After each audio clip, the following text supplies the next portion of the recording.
in my mind, there's a right way and a wrong way to carry your skis. There's many wrong ways to carry your skis, but there's Yeah. only one right way to carry your skis. And to my mind, that's to have them over your shoulder with the tips facing forward.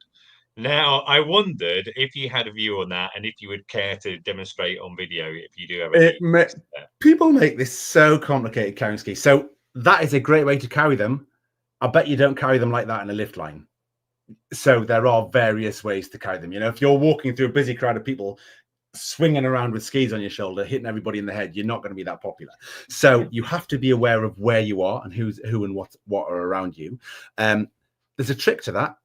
First of all, the bindings go behind your shoulder. So the tips of the skis are in front of you and the bindings sit. So the toe piece sits behind your shoulder. And the reason for this is it's counterweight. Your arm rests on the front of the ski. Shall try it. It's going to go all wrong on a chair. No, it'll be perfect. Okay, so the binding. Oh, you got a fifth No, pair of skis there.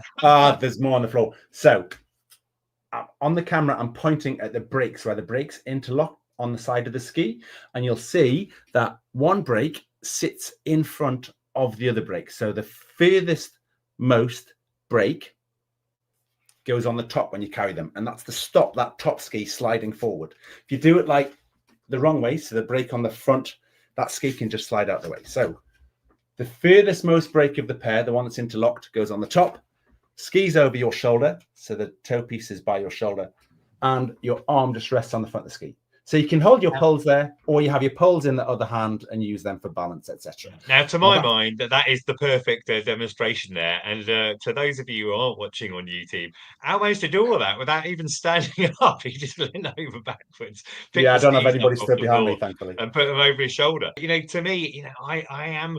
I think I'm a bit of a snob about this, but carrying your skis in any other way just looks so amateurish. It's what back in the day when I was doing ski seasons, we'd call kind of I never like to use this word, and I ban my staff from using it. But it makes you look like a punter. If Yeah, you so carry your ski, yeah, but God, now, so I have an instructor friend, British champ, everything, which is amazing. And Lynn once told me that one of the first things she does with her groups is teaches them how to carry the skis over their shoulder because she doesn't want her group looking like, as you say. And actually, it's really comfortable and really balanced.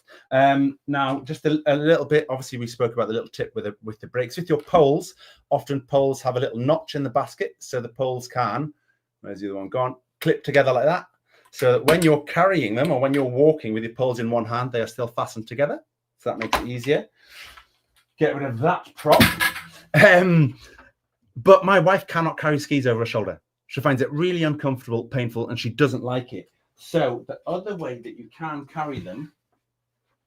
So again, we're going to talk about a trick with the brakes. When we do it this way, you carry it so your arm just goes out, and you just put your fingers under the toe piece. Now, purposely holding the wrong ski because if you watch what happens, ideally, again, the brake that's at the bottom, your hand goes on that ski to stop the other ski falling. Because if you hold it the other way and you do a bump, the skis come apart.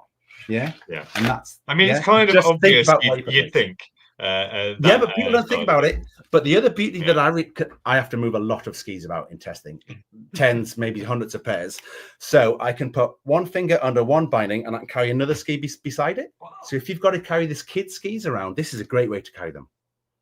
Okay. Okay, cool. Well, that is a really good tip. Okay, so that I think everybody who goes skiing, they need to know how to carry their skis, and hopefully we've clarified that.